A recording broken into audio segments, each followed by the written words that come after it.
laawol kisal ko laawol peewal e ɓantal. Bismillahi rahmani rahim. Qala al-muallifu rahimahullah wal Qur'anu kalamullah. Sami'tu Sufyana yaqul wal Qur'anu kalamullahi wa man qala makhluqun fahuwa mubtadi'un lam nasma'a ahadan yaqulu hadha. Bimaki kambe Imam al-Humaydi alayhi rahmatullah wonde sunna on ka meɗen woni finde ahli sunnati wal jama'a nden kañumma e laawol maɓɓe ngol no jiya e muɗum wal qur'anu ndeɗo alqur'anare kalamullahi ko konguɗi Allah subhanahu wa ta'ala. Temaki sami'tu minani Sufyan woni Sufyan ibn Uyaynata ngandi ben don no jiya min abrazi shuyukhihi. Temaki minani kambe Sufyan ibn Uyaynata yaqulu hibemaka wal Qur'anu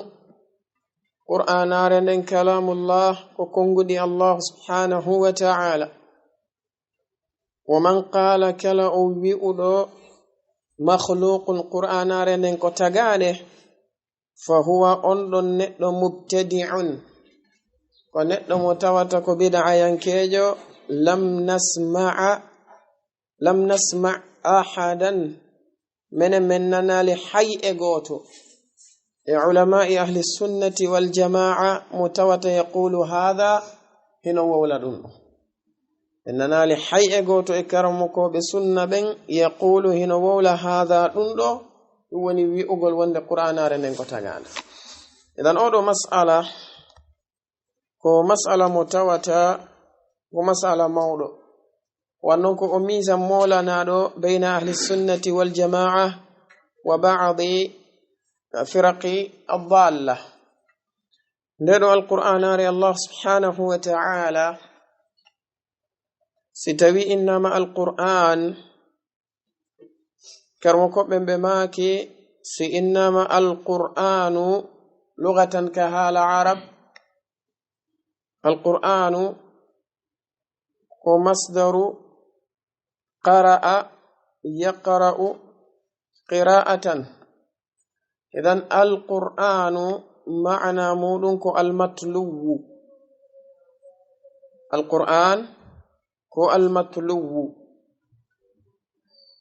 oɗo alqur'an ka haala arab ko ɗum woni jangetene nden wannon alqira'atu hiya tilawa. Amma istilahan si tawi hawrino wowlede fi alqur'an ma'ana muɗum on ko kalamullahi tabaraka wa ta'ala alladhi anzalahu إلى محمد صلى الله عليه وآله وسلم بواسطة جبريل عليه السلام. ونواني كونغو دي الله سبحانه وتعالى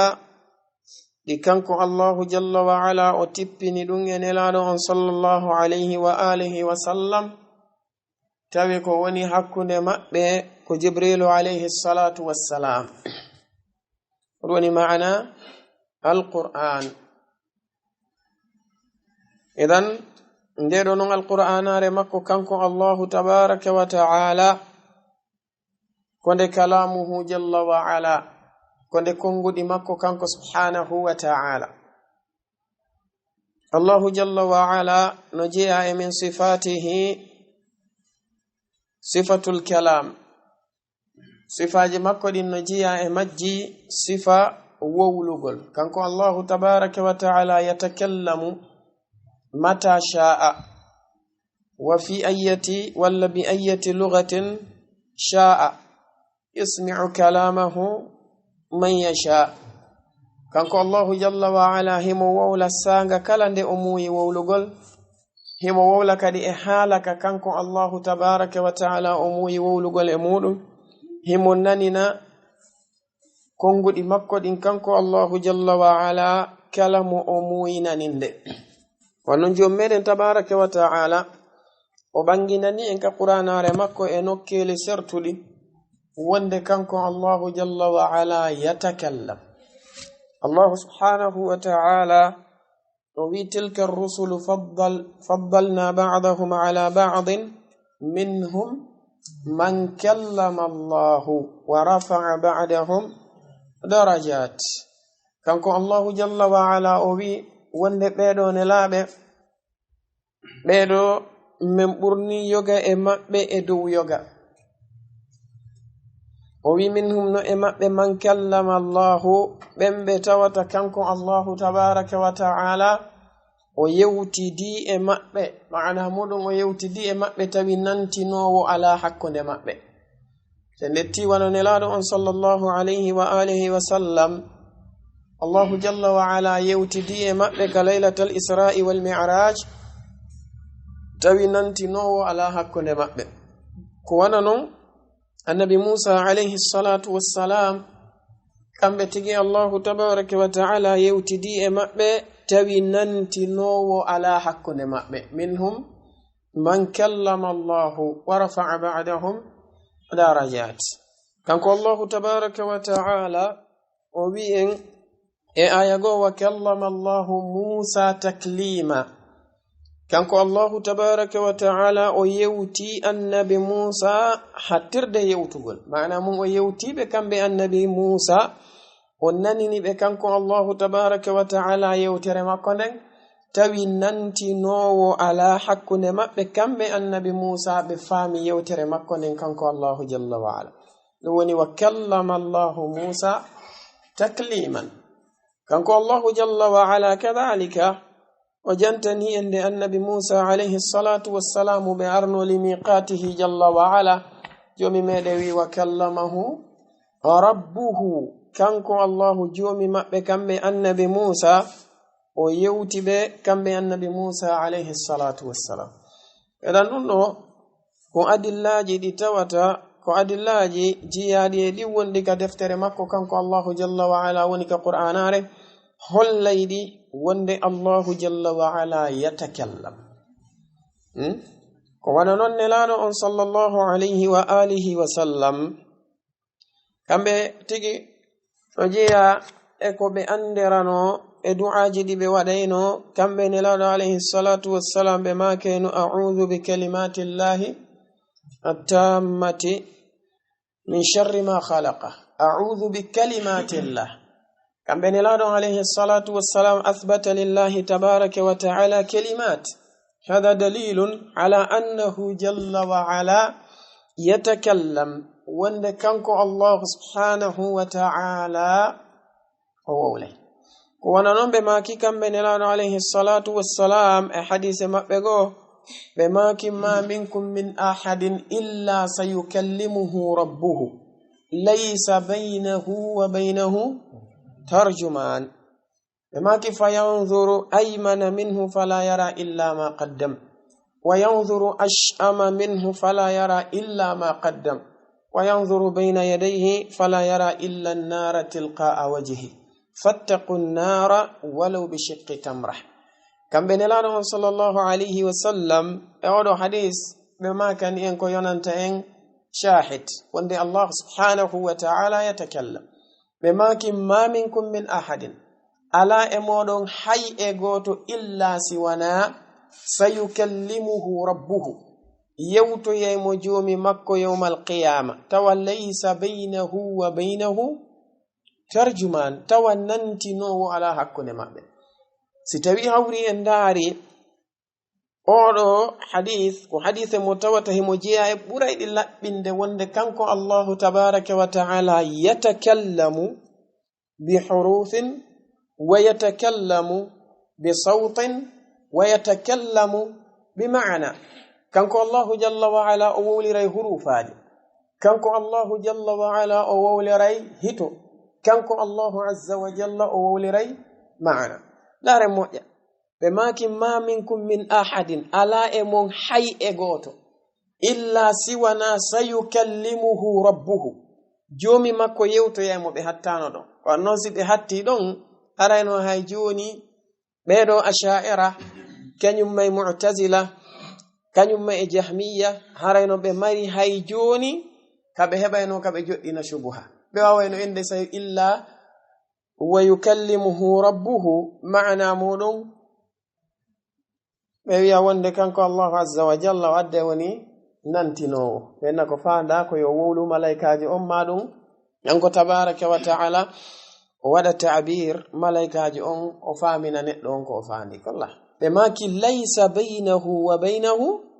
tarjuman nantinowo wonoyta hakkunde mabbe ayya yatakallamu Allah jalla wa ala wa yasma'u al-'abd Allah jalla wa ala o wowlay jiyaado on onana jiyaado on onana ko Allah subhanahu wa ta'ala yawtimuko idan haray odo sifatul kalami ko sifatun thabitatun lillahi tabaraka wa ta'ala yatakallamu bi hurufin wa bi sautin wa bi ma'na wa yatakallamu mata sha'a wa bi ayyati lughatin sha'a yusmi'u kalamahu man yasha wa yarfa'uhu ahyanan wa yukhfiduhu ahyanan kanko Allah jalla wa ala go yatakallamu bi huruf o yewtiray tawa ko hurufaje woni ko o yewtirta wadi non madama hiden jabi alqur'anu ko kalamullah en fo meden hiden andi wonde alqur'anu ko murakkabun bi madha bi huruf ka wa non nelado alayhi salatu wassalamu be makani en ka hadith abdullah ibn mas'ud be maki man qara'a harfan min kitabillahi man qara'a harfan min kitabillahi falahu hasanatun kamila kambe nelado alayhi salatu wassalam be maki wonde alhasanatu bi ashri amsalha la aqulu alif lam mim harf bal alifun harfun wa lamun harfun wa mimun harfun alqur'anu kalamullah jono madama en jabi alqur'anu ko kalamullah alqur'anu ko huruf nelado alayhi salatu wassalam e wado hadith abdullah ibn mas'ud be banginani hen alif ko harf lam ko harf mim ko harf idan Allah azza wa jalla yatakallamu bi hurufin ndoko awalan thaniyan kanko Allah tabaraka wa ta'ala yatakallamu bi sautin o wawlay kanko Allah jalla wa ala wawli rahito yatakallamu bi sautin o wawli rahito wadi sitawi kanko Allah jalla wa ala nelado alayhi salatu wassalamu bennani kongudi makko din taybe yalimu kalaylatul isra'i wal mi'raj hibe yewtidude kambe nelado alayhi salatu wassalam be yiralimu kanko Allah jalla wa ala ra'yal ayn kono dum e dum mudun sami'a kalamahu jalla wa ala li'annahu yatakallamu bi sawtin وكذلك النبي موسى عليه الصلاة والسلام كم بسابه هوتو يانو كنلانو عليه الصلاة والسلام هوتو ينولو كم النبي موسى فوندو بيونو كاليدي دو الله جل وعلا كو اندردون او يوتي بكم النبي موسى بناني هيتو مكو غون الله نو كدو اسماء جدبو النبي موسى نو كاليدي دو الله جل وعلا وولا كم النبي موسى بيننا ندو هولي وند جل وعلا يتكلم بصوته وولا رايته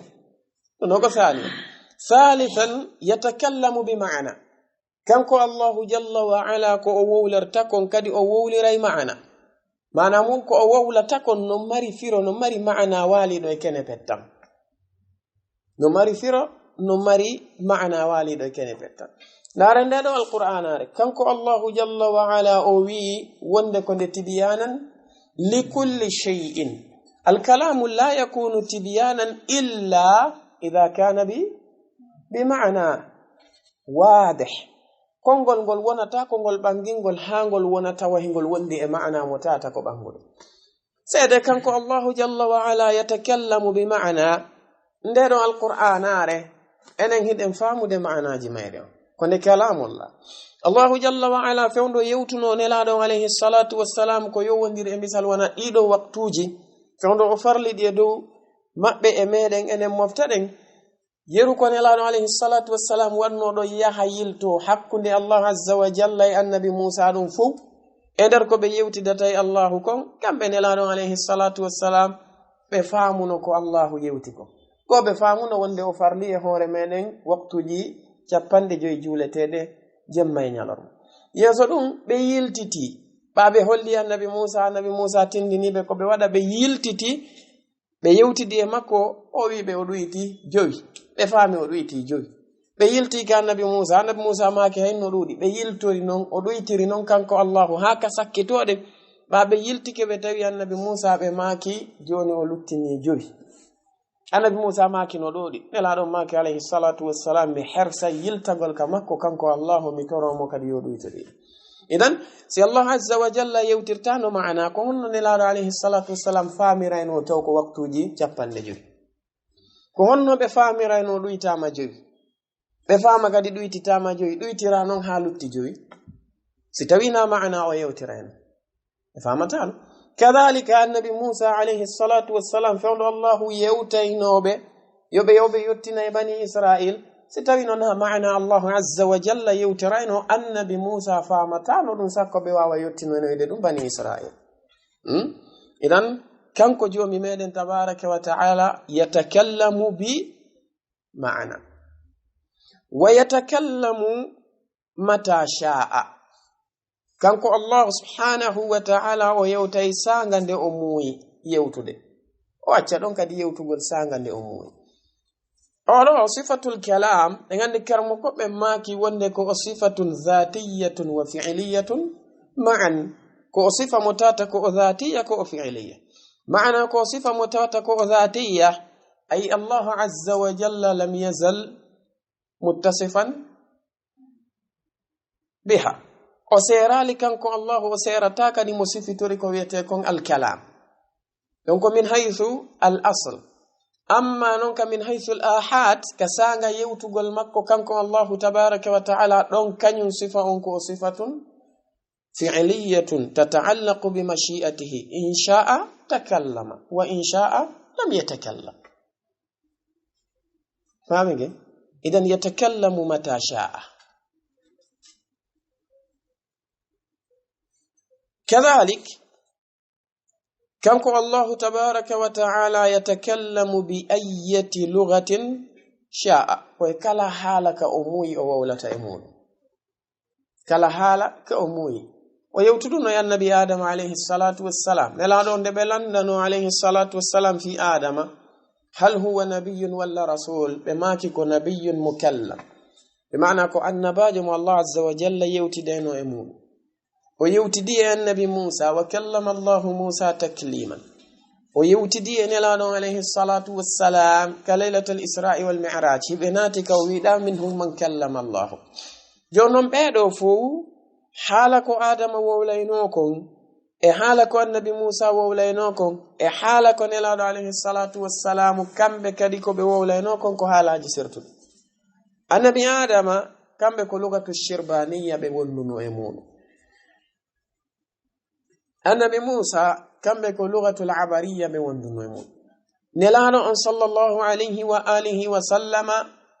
كم بأهور ما بكو لغة العربية بوندنو بدو فالله عز وجل يوتدي ما بغوتو كلا ما بحالك أنت جنانتك ولوادي ستاوي كرمو كوبي بو ماكي وند يوم القيامة سنوادي كرمو كوبي بو يارو بوند يوم القيامة اللغة تكون اللغة العربية ببي حالك ونو حال عرب وبغو ماكي وند لا اللغة يوم القيامة هي لغة آدم واللغة الشربانية كرمو كوبي بو ياري وند waɗugol waɗangol ñalaande darngal tahdid luga ɗum no haton jini e nassu waaliɗo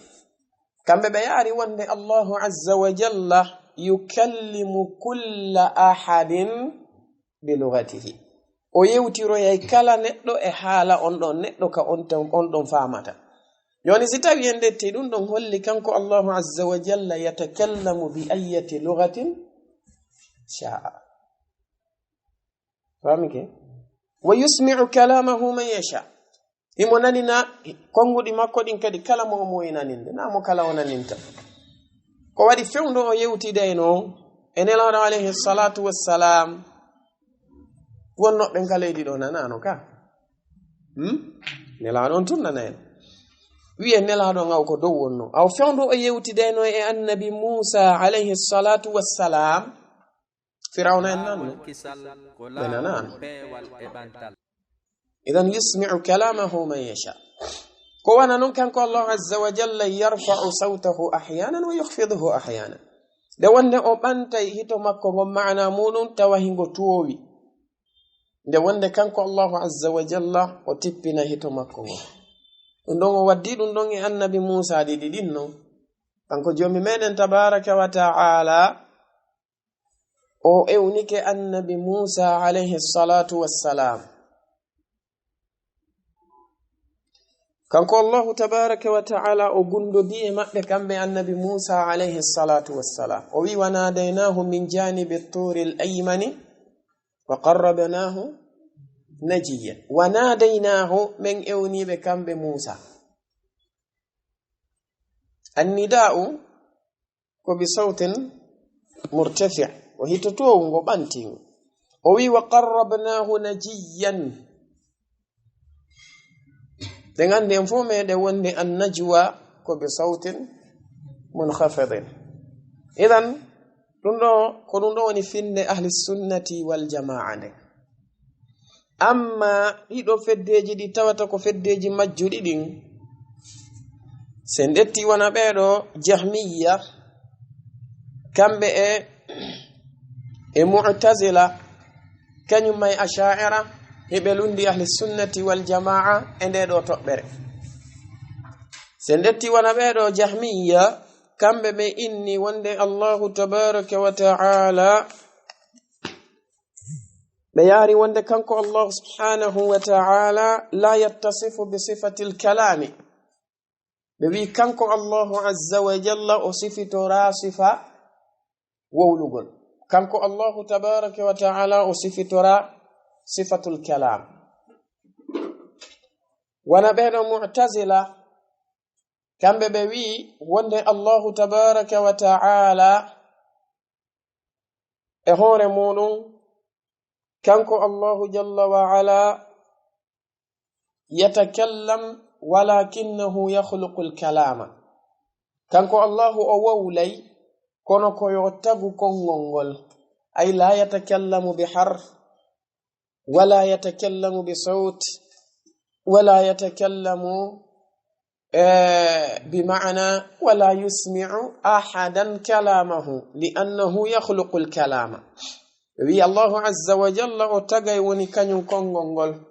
o wawlata kanko Allahu tabaraka wa ta'ala ko nanini ko yo tagu kongol. be wi wonde idafatul kalami ila Allah tabaraka wa ta'ala ko min babi idafatil makhluqi ila al khaliqi. be wi wiwgol kalamullah wana Allah azza wa jalla wirino wa in ahadun min al mushrikeen istajaraka fa ajirhu hatta yasma'a kalam Allah. ekowido yuriduna an yubaddilu kalam Allah. bebi idafatul kalami ila Allah ko min babi idafatil makhluqi ila al khaliqi. bebi dun noy wasiya inni baytullah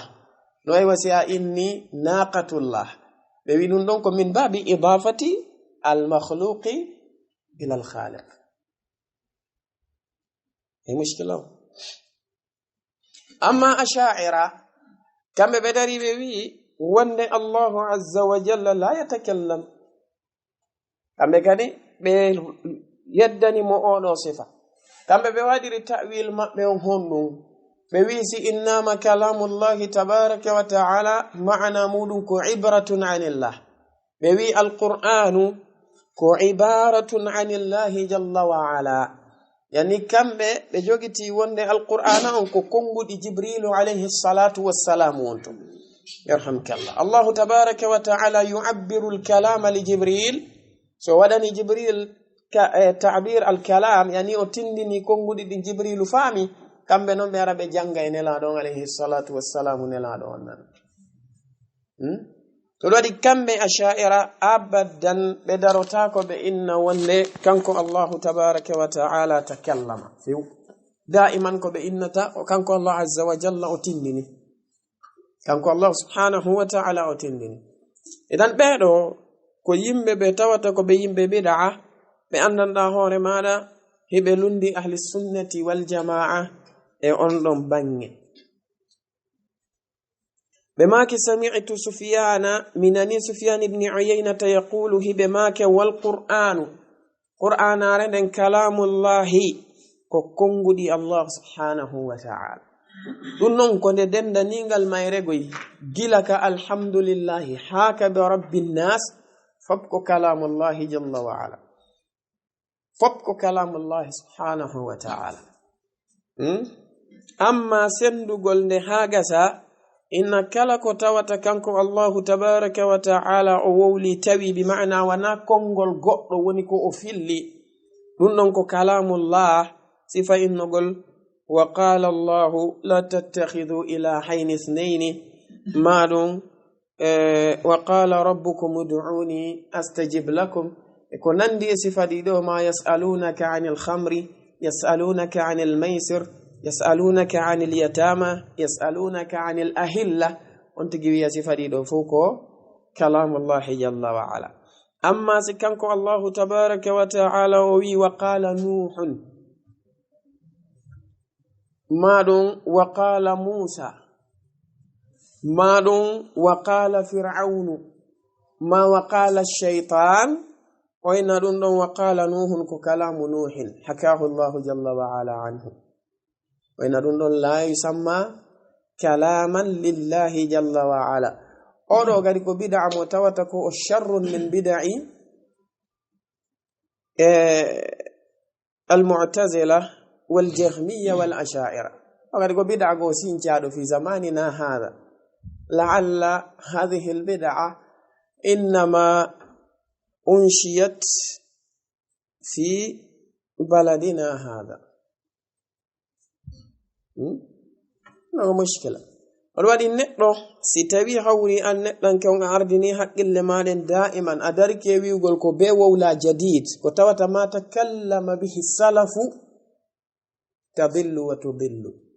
amma jay haga sa majjina kati sayi ay innama wanni qif haythu waqafa alqawm daroka kambe salaf be dari don ta jabu feƴƴude don لأنهم قالوا الدين كله بولينو دين كان كفوب مكة عبد الله بن مسعود أدها بماكي اتبعوا ولا تبتدعوا فقد كفيتم قلوا نفور ولند ابن آدم أنا زياري أبي جوني أني نمري حق إلا دي ودي استنباط كان القرآن يها إن سيدنا ما وقال موسى أننا كلام الله سيدنا ما وقال وإذ قال ربك إنا ويلنكو كلام الله نوكو بدعة ونوكو بدعة متاتكو خطيرة جدا ونحن نهاني وتديلي إسفادين نمبيجي لماكي كلا بيودو وند القرآن كلام الله كلا بيودو وند القرآن كونه مخلوق بماكي منني سفيان ابن عيينة بماك فهو أنضن نقل مبتدع كو نقل متاتكو بدع ينكيجو بل كثير من العلماء كفروه لودو بكرمكو بن يفرديني لودو بكرمكو بن يفرديني ويودو ون القرآن كمخلوق سنداري حافظ الحكمي فمعارج القبول مأبه بجانتي دون كرمكو ببوي بتاوتا كو حفر ديمبه اودو نيدو مو تاوتا كو ويدو القران كو مخلوق بماكي لم نسمع من نالي احدا حي اغوتو بمن جانغي e jungo mudum ben e karamo ko be salaf ben yaqulu hadha hina wala dun dono inna wonde alquran ko ne makhluq wadi sitawi no jiyano e ko salaf be libirno beedo mu'taziliyankobe be tawata ko wurunobe e zaman imam ahmad ibn hanbal tawale ko karamo ko be mabbe kambe mu'tazila wonnobe takko lando on so jiyano e mabbe ibnu abi du'ad goto e wondibbe imam ahmad ibn hanbal no jiya e ko libirno mo fi dum landagol mo landal ene nelaado on sallallahu alayhi wa alihi wa sallama yarli ari e maako mabbe kabe maaki wonde alqur'anu ko makhluq yarli nelaado on sallallahu alayhi wa sallama be maaki dum o wiyo o waybe maakale base sakata o deƴƴuno deƴƴere nden ko honɗum holli wonde ɓe makaki on sati o landitimo kadi kanko ibnu abi du'at kañum wondiɗɗo imam ahmad o landitimo wonde ene nelaɗon alayhi salatu wassalamu hal da'a ila hadhihi lkalima e nder ko ɓe yettini wahyu kon fop duuɓi nogay e tati ha hande ɓe noddi yimɓe ɓen ila anna alqur'ana makhluq on sati o makitanimo kadi ayo landiti kañum ibnu abi du'at o wi ene nelaɗo on sallallahu alayhi wa alihi wa sallama dina kan timmuno e zaman maɓɓe ka timmano o wi ka timmuno joni noon ka timmi e zaman maɓɓe ɓe noddali e ɗum ko fi hon ɗum an wonɗa noddande ko ɗum ɗon wonno sabu ha lanɗo laaminoɗo fewno on ɗon zaman woni ɓiɗɗo oɗo ma'munu on rafwan ɓiɗɗo mu'tasim on o raɗiɓe kamɓe ibnu abi du'adin en takko makko fewu parce que ko ɓen fitinno baben makko bal fitini taw baben makko mawɗo ma'mun ɓa harunu rashid kañum fewndo laamino ari goɗɗo susta wiide alqur'anu ko makhluk sa wowli harunu rashid rewneteno ka laawol dina kar rewnu maɗo kono ɓa kamɓe harunu rashid ɓe feƴƴini on sati oɗo wiɗɗo maɓɓe woni ma'mun o ari o lontike e nder ɗum oɗo baba gotojo makko on ɗon o maayi ɓe warimo kanko o lonti ha gasi ɓeɗo ibnu abi du'adin en ari hande kadi non woni takko makko ɓe naadi oɗo poson e haqqille makko ɗen kanko ma'mun tawi hande gari kanko e hoore makko o forsayno yimɓe e fi wowlugol wonde alqur'anu ko nde makhluk kala mo wowlali ɓe lettamo kala mo wowlali ɓe lettamo yaari noon kanko oɗo ma'mun o feƴƴini tawi imam ahmad ibni hambalin en no naɓede tawneyamo kanko tawi ɓe ittiɓe bagdad hiɓe naɓude ɓe ka saare nde tawata ko saare nde o wonno e muɗum nden ɓa o immini yoɓe ar e nder bagdad ɓe lando ɓeɗo karmokoɓe bagdad ɓe moɓaɓe ko honɗum ɓe wi e alqur'an woɓɓe maɓɓe huli ɓe inni wonde ko nde makhluk imam ahmad ibni hambalin kamɓe ɓe maaki wonde alqur'anu ko kalamullah ɓe tabiti e mum kamɓe e wondiɗɗo maɓɓe goto no maketeno muhammad ibnu nuhin kamɓe ɓe tabiti wonde alqur'anu ko kalamullah yo noon ɓe inni koye ɓe ɗettuɓe ɓe naɓaɓe ɓe tawnoya kañum lanno on woni oɗo ma'mun o ndara ko honɗum woni ko watta fiyake maɓɓe ono laati allah azza wa jalla waɗi ɗo ɓe hewtoy lanɗo on maayi tawiɓe ka laawol ɓe inni hande kadi koye ɓe yiltintimɓe ɓe artiraɓe bagdad ɓano on ɗon maayi on sati miñam makko non lonti ɗum woni ma'mun kanko mu'tasim afwan kanko ma'mun ɓa o feƴƴini miñam makko mu'tasim lonti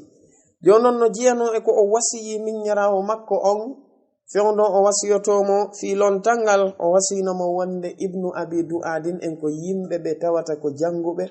ko marɓe hakkil ko yimɓe faamu haray yo ɗettuɓe waɗa takko makko kala kadi neɗɗo saliɗo wiide alqur'anu ko nde makhluk kala riwuɗo ɗum ɗon wata o fijir on tigi few wata o memmin sama kala hakkunde makko e on ɗon yo o jogito on ɗon ko neɗɗo mo tawata ko kefeero yo non o lonti ari non e on hal haali imam ahmad ibni hambalin en tawi on sati kamɓe ɗimmojo maɓɓe on kañum feƴƴini woni muhammad ibni nuh lutti kamɓe tun koye nder ɗum ɓe soka ɗon kamɓe imam ahmad ɓe newi ka kaso ɗon ha ɓe yaltinoya noon ɓe weeɓita yeeso makko kanko oɗo mu'tasim ɓaɓe weeɓitama yeeso makko on sati noon kamɓe imam ahmad ibni hambalin ɓe yewtidi e makko o landiɓe ko honɗum ɓe maaki alqur'anu ko kalamullah alqur'anu ko kalamullah ɓe woniri noon ko on ɗon kañum lanɗo woni ko yamirnoɓe piyaɓe focca kamɓe imam ahmad ko tiiɗi kono ko kanko kadi bi nafsihi woni ko accitunoɓe ɓawo ndaari o tawi kamɓe imam ahmad ɓe tabiti e hoore ko ɓe woni kon karamokoɓe kadi ɓe ɓanni takko makko ɓe fof hay goto e maɓɓe wawali heɓude hujja liɓowo imam ahmad eno ɓe letti imam ahmad yeru konko ɓe letti ɓe ɗon fuu tayle kadi koye suuma e hawri ɓe pii imam ahmad piggal tiiɗungal tawi kamɓe imam ahmad heɓe hoori on saati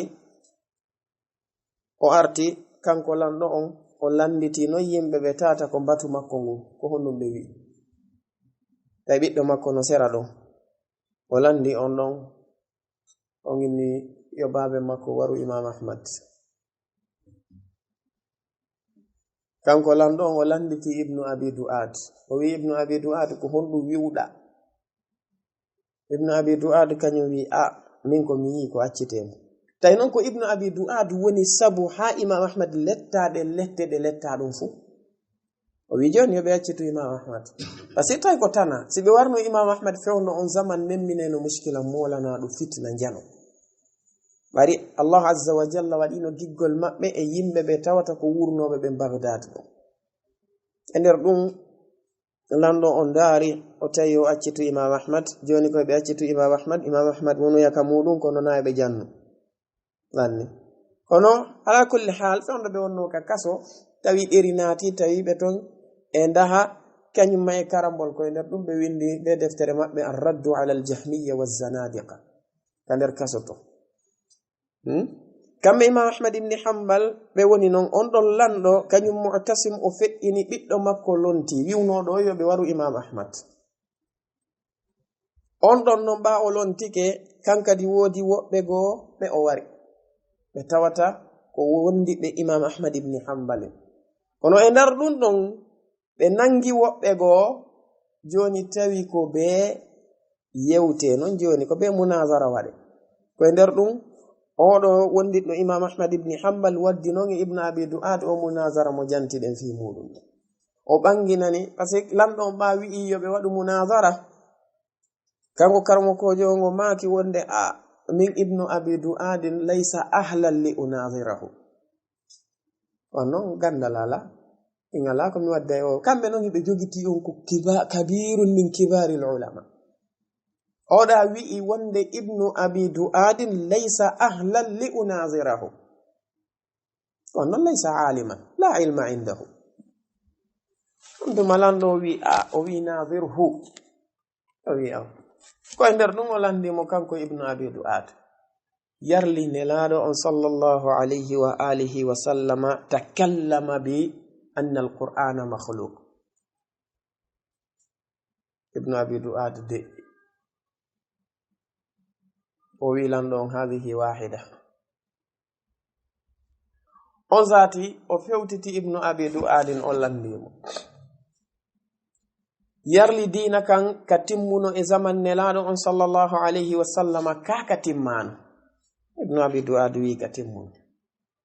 o landimo noon ene yarli nelaɗo on sallallahu alayhi wa sallama ɓe nodduno yimɓe ɓen faade e fiɓugol alqur'anu ko makhluq ka ɓe noddano o deƴƴi o witi lanɗon hadihi thaniya o fewtiti e makko kanko ibnu abi du'ad o landitimo nelaɗo alayhi salatu wassalamu ɓe anduno ɗum ka ɓe andano ɗum par ce que goo nelaɗo on noddano ɓe wowlano ɗum ɗiɗi ɓe noddano dina kan timmino joni noon tati ɓe anduno ka ɓe andano par ce que so wi ɓe anduno joni ɓe andi fiyo num ɓe wowlali si ɓe wowlali ɓawa to ɓe wowlali konno kanko andiri ɓe anduno si tawi o ɓe andano kamɓe ɓe andali kanko ko honno andiri ko nelaɗo on andali ɗon kadi o deƴƴi o wi lanɗon hadihi salisa o wi kama qultu laka laysa ahlan li unazirahu ɗan noon immi o dari on daari ibnu abi du'adin on daari karmokoño on noddi gardiɓe makko ɓen o yoɓe ittu jolokoje ɗen e makko yoɓe accitum ko gila on tuma noon on fitnato halqil qur'ana fuɗɗi ɗanade ibnu abi du'adin en pottina noon hande kadi ka baytul khilafa on waɗi lanɗo si tawi hawri o heɓi bitana sayyi'a o heɓi ɓe tawata ko wonɓe sera makko tawa mustasharuna makko fop ko bomɓe conseiller ɓe bomɓe ara yimɓe ɓe jarribama ara ɓe jarribama par ce que ma'mun ko ɗum heɓuno mu'tasim e hoore muɗum ko ɗum heɓuno waɗi lanɗo no hani heɓude bitana saliha tawa wonɓe sera makko ɓe o gundudata ɓe o ɗettidata pehe e muɗum ɓen fof ko yimɓe moƴƴuɓe donc hunde nde tata ko hanande waɗede ɓe maki wa sami'tu minani sufyana kamɓe sufyan ibn uyaynata yaqulu hiɓe maka al imanu gomɗinangal qawlun ko konngol ka ɗengal wa amalun e gollal ka ɓernde ɗum woni finde nden e gollal ka tere yazidu no ɓeydo ay no ɓerdoro sabu ɗoftareji ɗin wa yanqusu no ɗuyto kadi ɗuytoro sabu lundale ɗen fa qala lahu akhuhu ibrahim yeeso ɗum wi'ani ɓe noon oɗo siɗɗo maɓɓe wi'eteɗo ibrahim ibnu uyaynata o dari o wi ya aba muhammad ko ono yo abu muhammad ɗum woni kamɓe sufyan ibni uyaynata o dari o wi la taqul wata wi'ude wonde al imanu yanqus imanu no ɗoyto ta wi'u ɗum fa ghadiba kamɓe sufyan ibni uyaynata ɓe tikki wa qala ɓe maki uskut ya sabi deƴƴu ko a yopay ko o gasa hara ko duuɓi ɗin fanɗuno ma o hara duuɓi ɗin fanda ko haqqille ɗen fanɗi par ce que al insanu qad yakunu kabiran fi sinnihi wa sabiyan fi aqlihi annazimami neɗɗo no wona tawa kanko neɗɗo on duuɓi ɗin no towi moƴƴa kono ta haqqille ɗen ko haqqille payko wannon la yumayis bayna al ashiya ko ɗum ɗon non woni ahlu ko ɗum woni haalu al mubtadi'a kamɓe ko ɓe unas ɓe tawata uquluhum ko uqulu sibyan haqqille paykoye ɓe mari on waɗi si tawi ibni mas'ud ɓe maaki wonde yani al ummatu la tazalu bi khairin ma akhadhu al ilma min kibarihim ɓe maaki wonde mofte ɗen aw kama qal mofte nelaɗon alayhi salatu wassalam ɗe sertata e moƴƴere fodde hiɗe ɗettude gandal e mawɓe majje on ma'ana kañum mawɓe ɓen ɗon haɓe jamti fi si ɓe ɗetti tun haw ɗonno si ɓe ɗetti gandal ngal e jungo sigarihim ɓe majje ɓe heɓay fitna jonnon karmo koɓe maaki wonde ko homɓe innete as-sigar koɓen ɓe tawata koɓe sigarul ilmi wal fahmi ko homɓe wiyete al-kibar koɓen ɓe tawata koɓe kibarul ilmi wal fahmi bi ma'ana as-sigar koɓen ɓe tawata gandal ngal no fandi ko wana non kadi fahmu on no fandi ɓe woni ahlal bidai amma al-kibar ko ɓemɓe tawata kamɓe gandal ngal hino mawni faamu on no mawni haysi duuɓi ɗin fandi haysi duuɓi ɗin fandi ko non no wodu ɗette masalan wona imam ash-shafi'i alayhi rahmatullah kamɓe ɓe jonnama ijazatul ifta'i makka tay ko duuɓi 15 ɓe mari ɓemɓe ɓe wurduno e karmo koɓɓe ɓe andano on asar ibni mas'ud ɗon e ɓe andunomo kamɓe ɓe faami ko hoɓɓe wiyete alkibar ko ɓemɓe tawata koɓe kibarun fil ilmi wal fahmi ko homɓe innete as-sigar ko ɓemɓe tawata koɓe sigarun fil ilmi wal fahmi idan ɓe makanimo uskut deƴƴu ya sabi ko ayo paykum ɓe maki bal imanu on yanqusu hatta la yabqa minhu shay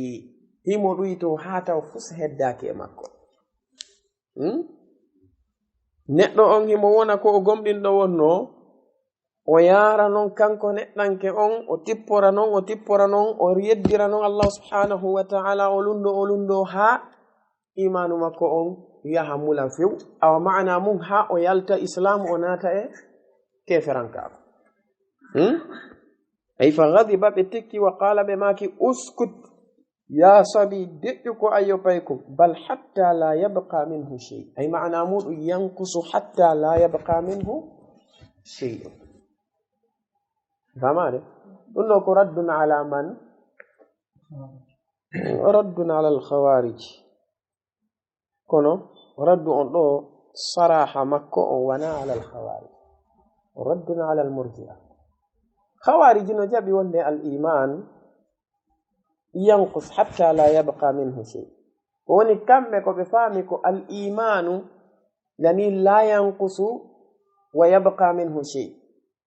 إذا نقص يذهب كله يعني لا سفهمك ko wadi kambe be ni kala ko duyti iman neddo nabay mo woni few hombe jabi wiugol wonde kambe imanu on sia gomdini kala ko faggitida e bakkatu imanu ma on duyto taako fadlan o yaha o murji'a ka idan do ko raddana ala al murji'a kambe woni ko fibi ndedo finde nde tawata ko finde bonde فماكي والقرآن قرآن عندن كلام الله كند كونغ الله عز وجل سمعت منني سفيان بن عيينة يقول بماك والقرآن قرآن عندن كلام الله كونغ الله ومن قال كلو يود مخلوق كند تغاني فهو عند مبتدع كو بدعيان كيج يرحمك الله لم نسمع مننا لأحدا حي غوتو كرمكو بسنة يقول ولا هذا دندو وسمعت بماك كم إمام الحميدي منني سفيان ابن عيينة يقول بماك الإيمان قمد ننقل قول كونغل كدنقل وعمل إقلل كبرند كنما إكتره يزيد نبيدر دفتاري جدين وينقص ندويتر لندالدين فقال له أخوه إبراهيم أنصاتي ويأني بأودو متوتا كوسيت نمبئ وني إبراهيم ابن عيينة وي يا أبا محمد فأنا يا أبو محمد لا تقل وتأوي دي ينقص إيمان ونضيته فغضب بتكي وقال بماكي أسكت ديو يا صبي أي بيكم بل سكوني كان إيمان ونضيته حتى لا يبقى منه شيء حاتوا لبتتا هدتاكو إمكو أي هنا لا والكسل كلا والبي والإبانتل